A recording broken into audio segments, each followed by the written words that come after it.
All right. Hello, everybody, and welcome to Patriots First and Goal. I am Alex Shane, breaking down, as always, whatever passed for a football game last week between the Patriots and 49ers and my good buddy Rich Hill, as we've been for the last 10 plus years, through thick and thin, good and bad. The good was good, Rich Hill, but the bad is bad. On the plus side, you're a true fan if you're still around, still watching from whistle to whistle, which I did. I watched the entire game on Sunday. Hopefully you did too. How are you doing, A? And B, how are you feeling overall through the first quarter of the season as the Patriots sit at a pretty abysmal 1-3? Honestly, Alec, we came into this year being like best case scenario. They're going to be 1-3 through these first 4 games. Yep. I am mostly just livid that they beat the Bengals, that they set us up for this false hope for what they might be. Obviously, they didn't, look incredible against the Bengals, but it was very much like, okay, this very limited team could look pretty good or, be competitive if they have a few things go their way. And in each successive game, Alec, they've looked worse and worse and worse. Yeah, no team peaks week 1. That's just insane for a team to peak week 1. And I've said this last week. I feel like, honestly, if they're 1-3 right now, and if they lost the Bengals, beaten the Seahawks, lost to the Jets, lost to the Niners, they'd be right on pace for where everyone thought they were going to be. But they screwed us with that Bengals win. I fell into it a little bit. I thought maybe they can run the ball a lot and play good defense and win a lot of close games, playing great, perfect football, but they just can't. And they're getting worse because they're playing worse, and they're also hurt in ways that is just irreplaceable, unfortunately, the way things are going. So let's get into it, Rich Hill. First and goal, 49ers game breakdown. They lost 30-13. Not a big deal, the loss. And is it weird of me to be actually kind of impressed that they only gave up 23 points? I mean, pick 6 with Fred Warner. You can't put that in the defense. But it's like 23 points, which came off the perfectly thrown pass to Deebo Samuel. Another drive came on a perfectly thrown pass to Juwan Jenkins in amazing coverage at Marcus Jones. They needed 3 tries to get George Kittle in the end zone off of penalties, and he had to go up in triple coverage to get it. I feel like every single yard the Niners got, they had to earn, and the Patriots only gave up. I'm not that upset with the way that the defense played. And honestly, I'm not that upset with the way the offense played either, because like it's not like they're underachieving. It's not like they're playing poorly or leaving points on the field or blowing leads or they can't close games out. They're just like they're playing as well as they can, which is horribly. So it's hard to get too upset about what I saw on Sunday. Am I crazy? Well, okay, there are a few things. One, we touched on this last podcast where it's mostly frustrating to see how the Vikings are doing with Sam Darnold, obviously with a much different tier of supporting cast in Minnesota. But it's frustrating to see Cliff Kingsbury with Washington Commanders and Jaden Daniels just setting all sorts of records, not just rookie records, but NFL records for completion rates. It's frustrating to see that. And then come watch the Patriots just complete ineptitude on the offensive side on the ball, to the point where I feel so badly for this defense, right? Like the special teams and defense are playing their hearts out. They are doing what they can with what they've been given. The dam has broken for the defense. You're missing Barmore, you're missing Bentley, you're missing some of your best players. Your secondary is banged up to various degrees. Duggar with his ankle, Peppers is in and out of the lineup with his injuries. They are hurting, and they are just holding on as much as they can, because somehow this offense looks worse this year than it did last year. And to me, that is my biggest concern, is that you want to see some incremental improvements. I'm not looking for them to be above average as an offense anymore, especially with all of their injuries. But you're looking to see some sort of progression. I want to see somebody start to look a little bit better by week 4 than they did in week 1. And I don't think that there's a single player on this Patriots offense that is better now than they were when the season started. No, they're not. I mean, the best offensive weapon, Ramondre Stevenson, has put the ball on the ground once per game for the past 4 games. He averages 1 fumble a week. I mean, Stephen Ridley back in 2012 or 13, he had 4 fumbles on the season and a 1,200-yard season as a rusher. He got benched by Belichick. So that's kind of your main offensive weapon.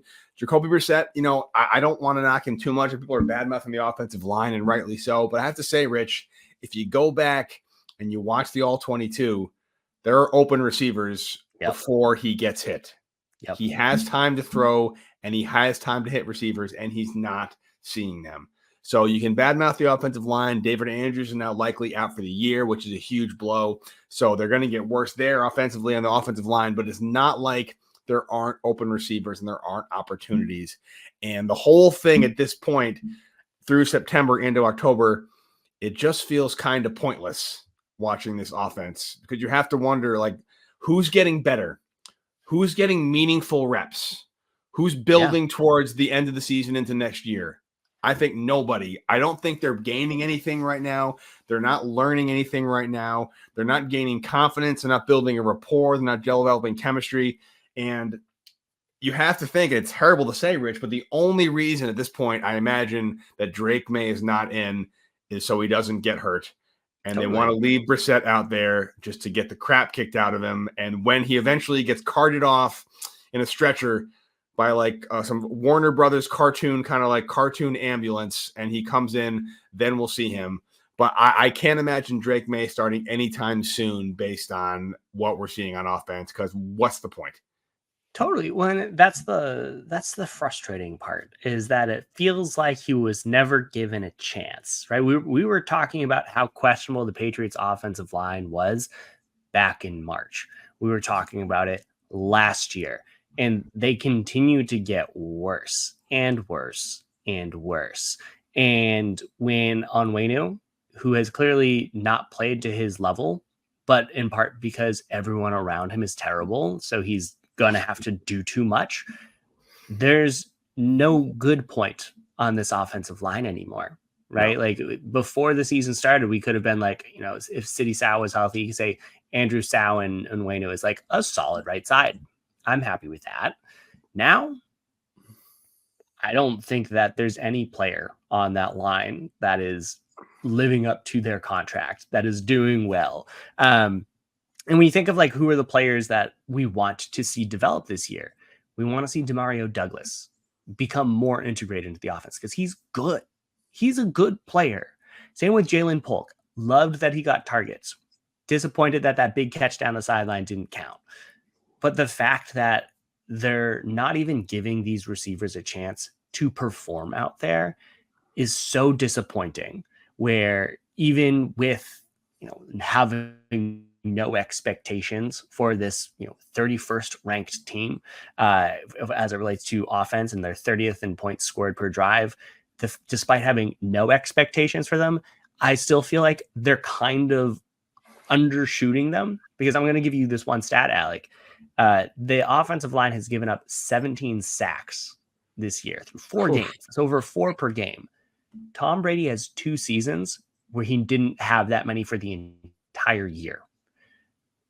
That's how bad this offensive line is. That's how far down it's come, is that's a season's worth of sacks right there that they've already done in 4 games. And part of it's because Jacoby Brissett, and all of it trickles from there. Yeah, no, it does. And again, like, I don't want to put it all on the offensive line. They definitely are not without their share of blame, obviously. But again, it's like you've got a bunch of rookies and journeymen out there. It's not like they have this high ceiling anyway. It's just a very sad scenario where I feel like in 2023, we were all like, crap, Vidarian Lowe's in. And in 2024, we're like, crap, Vidarian Lowe's out. That's kind of where we're at. Where is he? Bring him back. Where is he? Where's Vidarian Lowe? Please, Vidarian Lowe, come back. But I think, again, the point is, you figure, knowing your limitations on offense, knowing how weak the offensive line is, why would you not design some more plays with less than, I think it was 2.46 seconds Jacoby Brissett had to throw, which isn't a very long amount of time, but you can get the ball out in 2 seconds on certain plays. Why not more quick slants? Why not more screens? Why not more fake end arounds? Why not more pull out some tricks in the playbook? They had a great play that got called back for blocking the back by Tyquan Thornton. Why not pull out more of that? It's not like you're saving it for the playoffs. You're not making the playoffs. I think it's just kind of a failure starting at the coaching staff, trickling all the way down. There's just nobody who's absolved of blame on this offense. And I wouldn't care about that. It's more just, I just wonder, and I genuinely don't know if what we're getting right now is building towards anything in this season and beyond, or if we're just kind of treading water and circling the toilet bowl and waiting for the inevitable. If they were building and like growing and taking losses and getting better, awesome. I just don't know if anything we've gotten so far is going to translate towards wins in 2025 and beyond. Totally. The only thing that we can look at is like, hey, we don't have any pieces on this offensive line. And our best offensive player, the running back, is in consideration for getting benched because of how many fumbles he has. That's bad. That's really bad. And I mean, to your point, yeah, it's if we start to see the receivers become a little bit more involved, cool. If we started to see Polk go from 15 to now he had 30 this past game, if he can get up to 45 and 50, cool. Like, I just want to see him getting opportunities out there that he's just simply not getting. But I will say one thing, the biggest positive, special teams, man. Yeah. Way to go. They are rocking it. Bryce Behringer, all pro right now at punter. He has been lights out, just so good. Joey Sly, team record. Fact that he set the team record on that field goal is both like laughable and disappointing. But like, he made it right before the end of the half, 63 yarders. That's awesome. I think their special teams unit is fixed. That's, I will take that. Yeah. I mean, again, when you're punting all the time, I guess you have plenty of chances to get good. But look, special teams is doing well. And the defense, I really have nothing bad to say about the defense.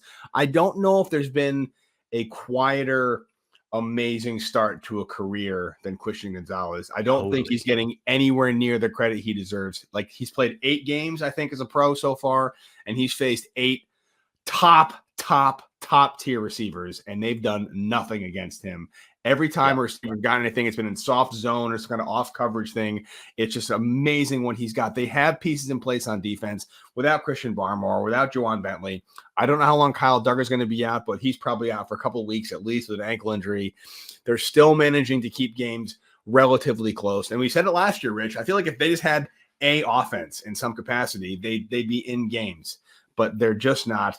And I guess the question they got in everyone's mind is like, I feel like there's been kind of a bit of a sea change in just on the comments I'm hearing and just Twitter and just the overall kind of vibe around Patriots Nation is like, people no longer really want to see Drake May get in. They kind of want to just like wait until there's some semblance of something in there, which is wild because we're all kind of like champing at the bit for Drake May. And now it's like, you know what?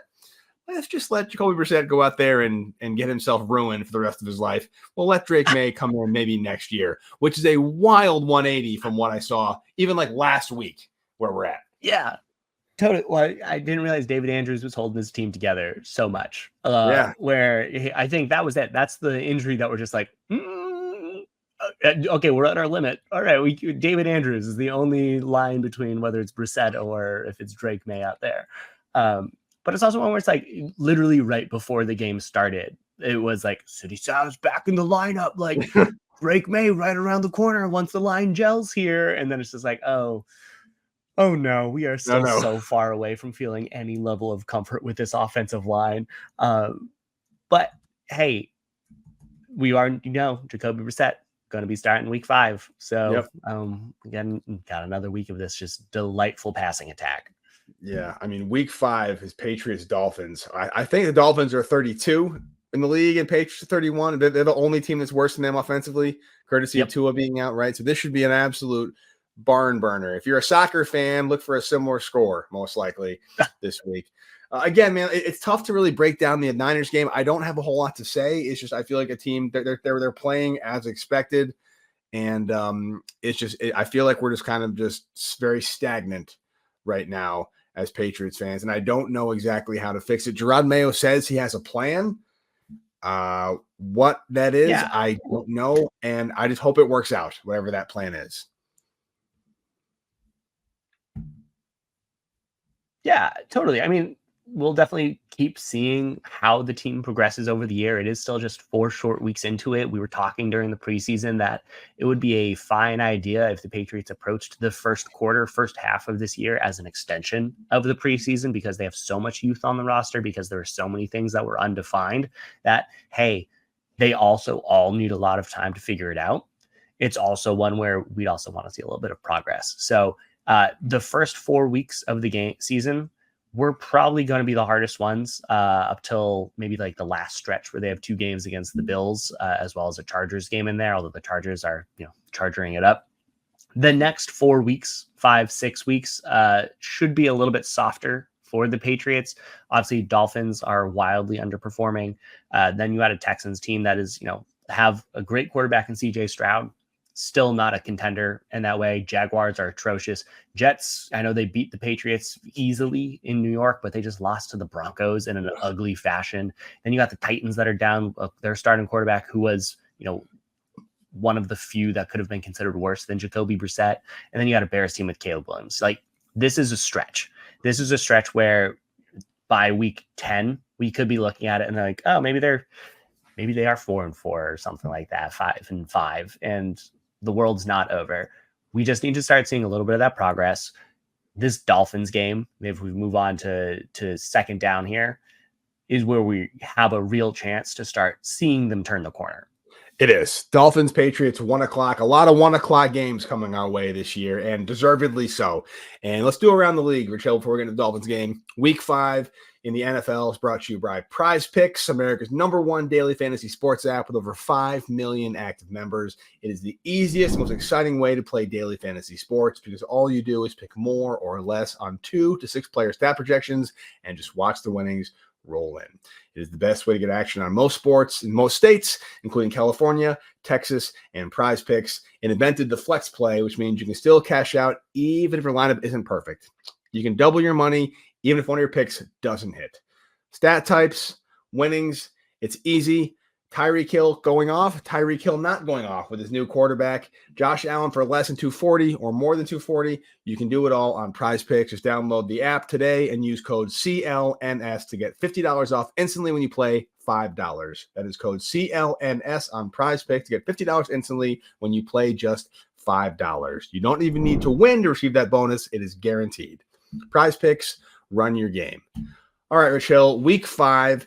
Kicking off tonight with the Buccaneers and Falcons. Not exactly a barn burner, in my opinion.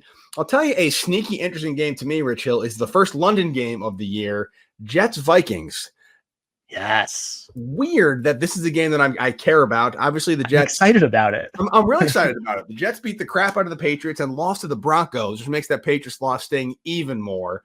That should be an interesting game. I'm excited for Ravens-Bengals. That could be a game. The Ravens look great against the Bills, beat the crap out of the Bills. The Bills-Texans could be a really good game.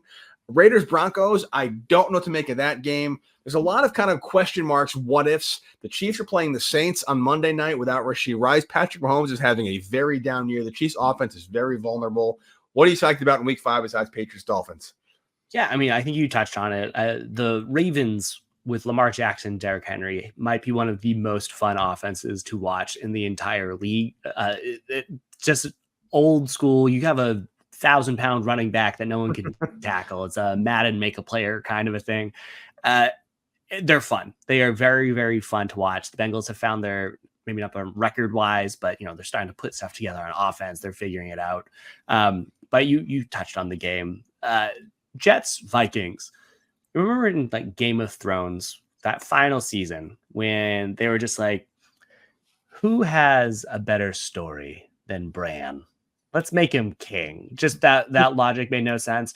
There's no starting quarterback that has a better story through 4 weeks of this season than Sam Darnold.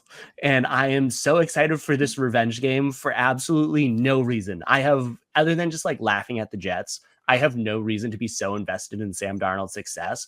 But when you see Geno Smith get a starting quarterback salary with the Seahawks, you see Sam Darnold do it. I'm waiting for Zach Wilson to take off with Denver. To see all of these quarterbacks emerge on teams other than for the Jets, and to see Aaron Rodgers, Patriots game aside, just look atrocious this entire year. I am excited for Sam Darnold, who currently has the second highest passer rating in the entire league. I think he's like one of the only quarterbacks ever to start off with 4 straight 100+ passer rating and like 2+ touchdown passes games. Like, he's off to a record-setting start. I am so excited for this game. Yeah, no, it's weird. I mean, we shouldn't be, and there's no real reason for it. But we're kind of, I guess, at the point we're rooting against teams we don't like to do poorly. But it's really fun to see that quarterbacks leave the Jets and just crush it. It is just funny to me. I think Geno Smith's going to have a huge day against the Giants on the afternoon game. It's at 4:25. That he's one in that slot. I think he's going to have a monster day. It'd be really fun to watch Sam Darnold and Geno Smith just get massive wins while the Jets continue to just jet it up. I'm actually sneakily psyched for the 49ers-Cardinals game. The Cardinals are a really fun team to watch. I love James Conner. I like Marvin Harrison. I like Kyler Murray. I like the Niners as a team. I got no rooting interest in it, but that's got a good kind of a football kind of just game perspective. That should be a lot of fun. And Cowboys-Steelers, I'm not overly excited about that one, but it's a classic kind of NFL rivalry. It's pretty sweet. So pretty fun slate of games this week, Rich Hill. I have a funny feeling, though, that the game that's not going to be all that exciting from anybody's point of view is Dolphins Patriots at 1 o'clock. Maybe this time last month, early on in the season, you're looking at Tua. You're looking at maybe Drake May at this point. Exciting matchup, good potential. Your new versus old, kind of a good quarterback who's never lost to the Patriots coming up to the rookie. We're seeing maybe a beginning of a rivalry. Now it's Jacoby Brissett and whoever the Dolphins decide to trot out on Sunday. Couldn't tell you who's going to be at this particular point in time. Worst offense in the league against the second worst offense in the league. So I guess we'll start on the offensive side of the ball.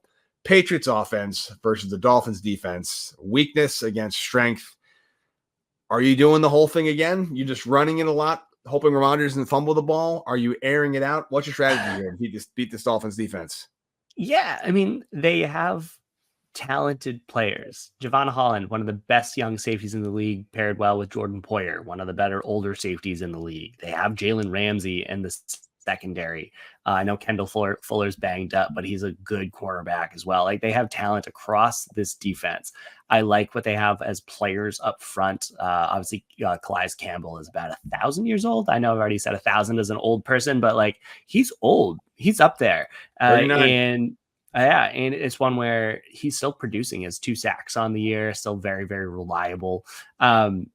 They have the pieces. If I were to say what the weakness is, it would be that defensive front. I would likely continue to try and run the ball, even though you don't know if you can fully trust what Ramondre Stevenson can do out there.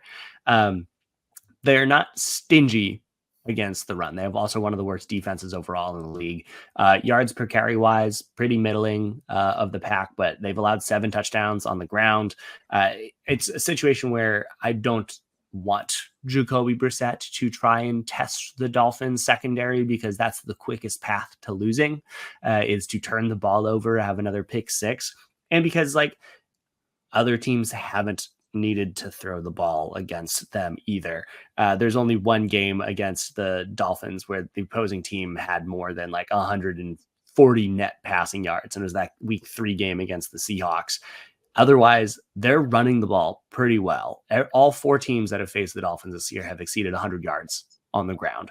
And I think that the Patriots should just try to do it again, with the massive caveat being, what is the offensive line going to be, Alec? You know, it's funny. I'm trying to like not cheat and ask myself who the Patriots center is now.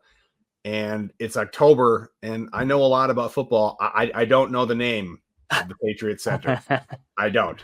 I do know that he actually played pretty well in substitute duty when he came in against the Niners, but I cannot remember his name as of this moment. And if you're the center, you are the quarterback of the offensive line. I still think you have to run the ball well. Everett, thank you. Yes, Everett. Nick Leverett. Leverett, whatever it is. Whatever it is, you have to be able to run the ball well. What's really weird, though, I feel like even when the Patriots run the ball well, the play action still isn't working. Nobody's biting on it. And maybe that's a scenario. Yeah, they do like one or two play actions a game, but it doesn't work, and they kind of abandon it, and it just seems kind of odd to me that they're not doing that. I feel like this is a really good game for my offensive X factor, Antonio Gibson. I don't know how much money carries Ramondre is going to get. Gibson seems to be like the most explosive playmaker of all the big plays on the season. He's had like two of them on kind of screens or runs, which is sad to say. But I feel like this is a good game for a pass catching back. And Ramondre Stevenson can catch the ball out of the backfield, but Gibson really is that third down kind of pass catching back. And maybe he gets the bulk of the snaps in those matchups, finding the mismatch, maybe motioning him out against a linebacker, seeing if he can get a kind of coverage mismatch and maybe get some big yards that way. No, I mean, I like that. That's a fair pick. And especially with the offensive line being such bad shape, Brissett's going to have to dump the ball off a lot. So I wouldn't be surprised if JaMychal Hasty also got a little bit more play. But they're just going to use the rushing attack to get the ball out of Jacoby's hands as fast as possible. It's also one where I wouldn't be surprised if someone like Demario Douglas has some sort of a game. We saw a couple weeks ago. I wouldn't be surprised if he also had like a 12 target 80-yard situation, just because they're going to need to get the ball out quickly. They can't let Jacoby Brissett try and hold on to it to try and extend plays or anything like that. Demario Douglas is the best receiver that they have amongst a group of not very productive receivers. And if I'm the Dolphins, I'm going to say, Hunter Henry is going to have to stay into block all the time, right? The Patriots can't afford to leak out 5 different targets. They're going to have to keep 6 people on the line. So that means that Douglas is going to be the guy. I'm going to say, if I'm Miami, good luck. I'm going to make sure that the running game doesn't get started, and that could lead to a bigger day for Demario. I got to ask, Rich Hill, your guy, your boy is back. Kendrick Bourne is practicing this week. Yep. Can't imagine he'll see the field on Sunday. I really don't see him suiting up already. But let's start talking about what you think Kendrick Bourne could bring to this offense as an experienced receiver, as the best receiver the Patriots have had in the past couple of years. I don't think he's some kind of like cavalry riding over the hill and saving the day scenario, but he can't make the offense any worse, him coming in. What do you see his role being once he finally gets back on the field? Yeah, I mean, I think he takes KJ Osborne's role immediately. Like, we have already seen through 4 weeks, Tyquan Thornton, he's getting phased out. He's already not done anything with his opportunities. He's the distant 4th, if not 5th, because Keyshawn Boutte is getting all of his snaps now. He's out of it. You have a air quote big 3 with Demario Douglas, who's your slot guy, and then you have your 2 others. You have your Osborne, and then you have Polk. Polk's been out snapping / tying with Osborne for the top snaps as of late. So you have Polk, who they're invested in for his development as being that outside guy. You have Douglas, who is their slot guy. And then you have Osborne, who's doing literally nothing. He's just not producing whatsoever. And when they signed him, it was very clearly he is Kendrick Bourne insurance. He is going to play literally the exact same role as Kendrick Bourne, and he's being less productive with it. I'm not expecting a recently returned from injury Kendrick Bourne to immediately start producing more, but he can't be worse than KJ Osborne. I've been, they've been asking a lot of Osborne. He's not a number 1 receiver. They're asking him to be, and he is not doing anything with it. But I think that Bourne has a little bit more ability, and that can hopefully make things a little bit easier for the other receivers. Yeah, I'm psyched to see him back again. He's not some kind of game changer, game altering guy, but he's not going to make things worse. We'll just that. But again, I really don't see him taking the field on Sunday. I can't imagine a scenario where he comes in after a couple of days of practice. You brought up KJ Osborne. I just don't understand what his role is on this team in any capacity. He's good for maybe like 1 or 2 catches a game, and the catches are entirely forgettable. Like, it's not an impact play he's made all year. And again, if we're talking about 2024 as some kind of preseason extended for the young guys, get guys reps, like, why do you not have Boutte out there? Why do you not have Polk out there? Why do you not have more guys out there? What is KJ Osborne bringing to the table? I don't know. But I would like to see some receivers catch some passes. Will you say, Rich Hill, if I had even over under, would you say 15 catches total for any Patriots player? I mean, the entire total. Patriots. Yeah, like total receptions by the Patriots as a team, not a single player. That's an absurd stat, but the entire. I thought you'd say receivers, like with No. the Patriots receivers, because I was like, if you throw in Hunter Henry, will there be Hooper, 15 like, Patriots maybe catches? 15 Patriots catches over or under in this game? Honestly, I might take the under. And I think it's because the Patriots run game will be what they use to win. I wouldn't be surprised if it's like 14 completions, maybe like 14 of 25 on the day or something like that. But I mean, for folks listening, Patriots have been averaging 15 completions a game this year. Yep. That's par for the course. This is a bad passing attack. And without having an offensive line, I mean, if they do get to 15, it'll be because of the running backs. Like, it's not going to be because the wide receivers are putting up 15 catches out there. It's going to be because Antonio Gibson has 8 by himself, and it's going to be for 26 yards. Jeez. All right, last question I'll ask. We're going to fourth down in the defense. This is kind of a more macro, big picture question, not really Dolphin specific. Will Jacoby Brissett eclipse 300 passing yards at any point this season, if you had to guess? No, okay. no, absolutely not. And that's one where it's like, it's a mix of him. It's a mix of the offensive line. It's a mix of how little progress we've seen across the rest of the offense. There's a lot of things feeding into that, but he has not shown the ability to throw that many yards. The Patriots haven't shown the commitment to throw the ball that many times, and there hasn't been a receiver that could show that he can catch that many yards to allow for Jacoby to do that. So nose across the board, I'm going to guess that he maxes out under 250 for his highest game this year. Again, like if the Patriots get down like 10 points, that's kind of it. They're just not built to come back in any capacity from a 2-score deficit, and that's one of the big reasons why. Luckily, Rich Hill, they have a defense that can keep it close if they're given any kind of support on the offensive side of the ball. So let's go to the 4th and goal. Patriots defense against the Dolphins offense. This was a potent Dolphins offense, but I'm guessing Tyler Huntley will be under center despite a very weak performance the last time he took the field. I can't imagine Skylar Thompson is going to do any better. They're still in really rough shape. I would rather be a Patriots fan than a Dolphins fan right now, Rich Hill, given the future of the team. So we're in good shape there. I like the matchup against this Patriots. The Patriots defense against the Dolphins offense. What are you doing? Are you blitzing a lot? Are you confusing Tyler Huntley? Are you showing a lot of mixes, or are you keeping it pretty consistent what we've done so far? Yeah, totally. I mean, like, and going to that, like, who would you rather be a fan of? The Dolphins had expectations this year. Yep. They were supposed to contend. This is so much worse for them than it is for Patriots fans who knew out of the gate that nothing was going to happen here. And it's one where they also have people kind of producing. Like, their running game is going well. Tyreek Hill, Jalen Waddle both have over 200 yards on the season. Obviously, like, not the same scorching offense that they were used to last year. And they've definitely hit a limit based off of having played 4 different quarterbacks this year due to injury. So they're not doing well. If I'm the Patriots, what are you doing? Jonathan Jones on Tyreek Hill, Christian Gonzalez on Jalen Waddle. Try to make sure that Devon Achane can't generate a lot of yards. He has huge breakaway speed. You just got to make sure that he stays contained. You'll be fine.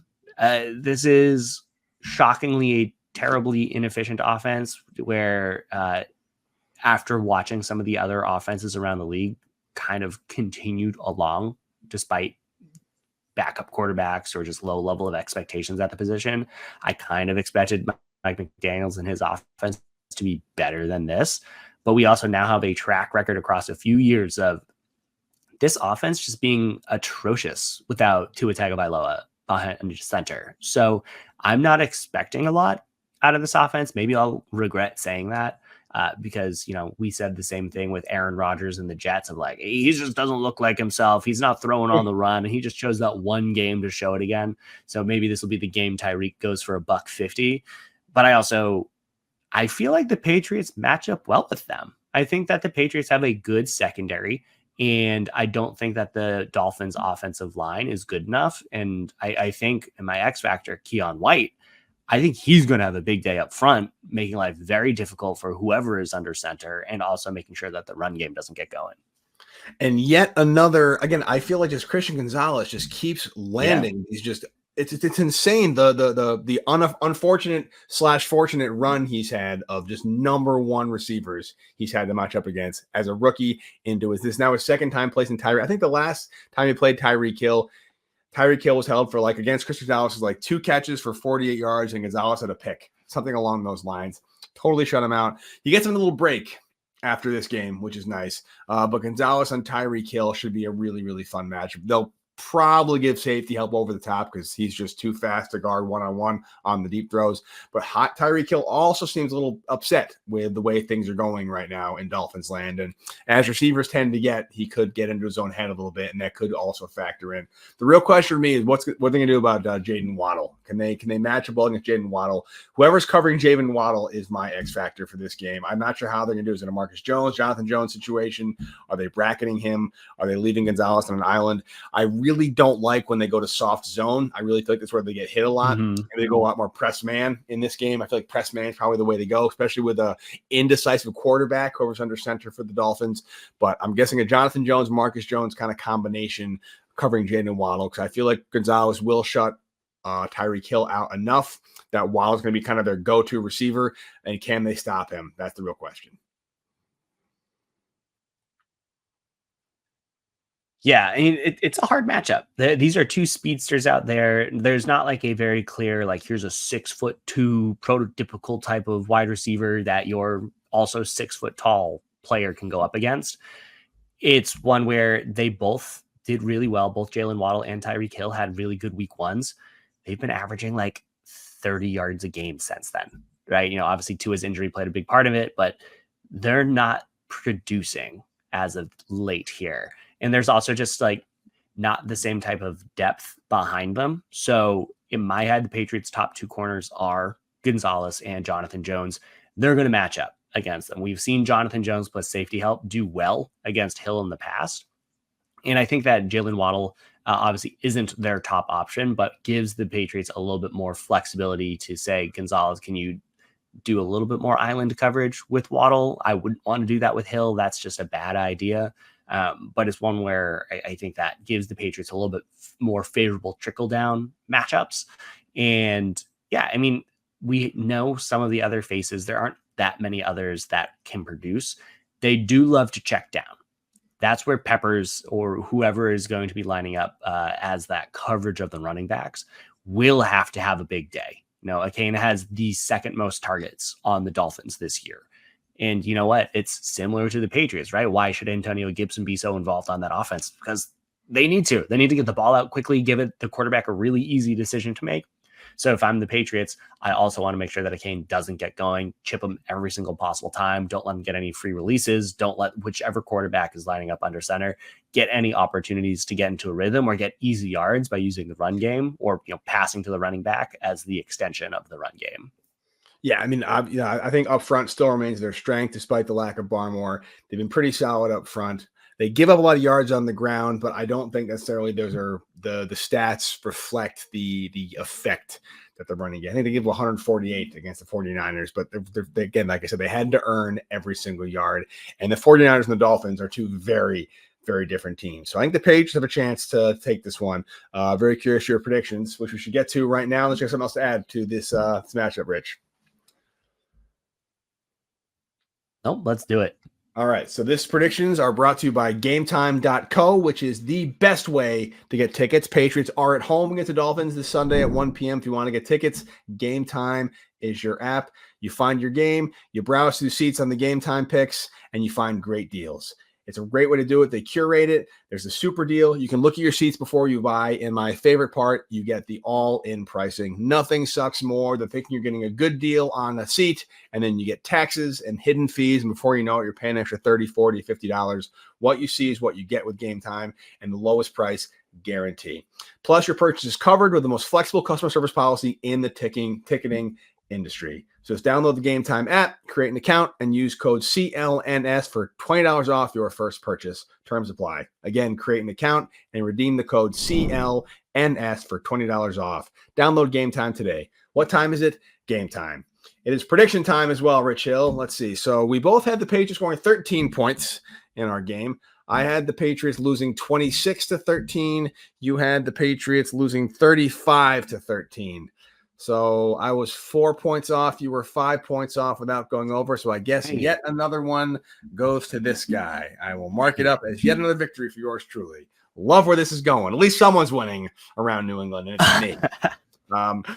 This game, I don't think this is a game that anybody in their right mind who's not a Patriots or Dolphins fan is going to be watching. I think it's going to be kind of a soccer score kind of looking thing. If it was like 5-3, I wouldn't be that surprised. But I think it'll probably be a little bit more than that. I'm taking the Patriots in this game. They're home. I think they're playing pissed off a little bit. The Dolphins are reeling from their last kind of just disgusting, embarrassing Monday night game against the Titans. I think the Patriots win this one, maybe a defensive touchdown, maybe a special teams touchdown. But I think the Patriots take this one, something to the tune of in a very ugly game. I'm going to go with 16-10. Wow. Okay. I kind of feel differently. Okay. You know, we talked about this before the last week when it's like, these are terrible matchups, which means it's going to be super entertaining. And I'm expecting some of these really entertaining matchups in concept this week to be pretty boring outputs. This, to me, Patriots Dolphins has the markings of one of those games that will make no sense. That such and such backup will have an 80-yard day. Such and such player will capture a turnover for a score. I think wacky things are going to be afoot. And I think that the Dolphins have been the most underperforming team in the NFL through 4 games. And they can't help their quarterback situation. But I also think that the Patriots are heading in a worse trend, if that makes sense. I think that the Patriots offense is trending in a worse direction because outside of the offensive line, the pieces are still there. And it's one where I wouldn't be surprised if at the end of the day, both of these teams are just bad enough in general that breakdowns happen, that mistakes happen, that this ends up being something like a 28-24 Dolphins victory that comes with them scoring in the final couple minutes of the game where Jacoby Brissett has the ball, the ability to come back and win, and throws an interception. That is what I feel like this game will be. Honestly, man, if the Patriots offense scores 24 points, I'll be pretty damn happy with that, regardless of how their result is. So it's all going to be Joey Sly. That's all it is. 8 Joey Sly field goals. Well, hell, again, wouldn't put it past them. Again, the Patriots can't really get the ball past the 40. So if you have Joey Sly in fantasy, you're gonna have one hell of a day, according to Rich Hill. I don't even know what 8. I don't even know what 8 like 50-yard field goals would score in fantasy. That'd be like a 40-point day for. That would be insane. Obviously, I hope I'm right. But again, I just want to see, like we talked about earlier in the podcast, I just want to see something I can hang my hat on. Yep. Coming on our next podcast. I want to see this unit, this player, this something on offense looked good. We can build on that. If they do that, it's a big win in my book. Yep. That's all I will be looking forward to. I will hopefully be breaking down an entertaining game with you next week, Alec. But unless you have any final thoughts, until next time, you have a good one. You too, buddy. See ya.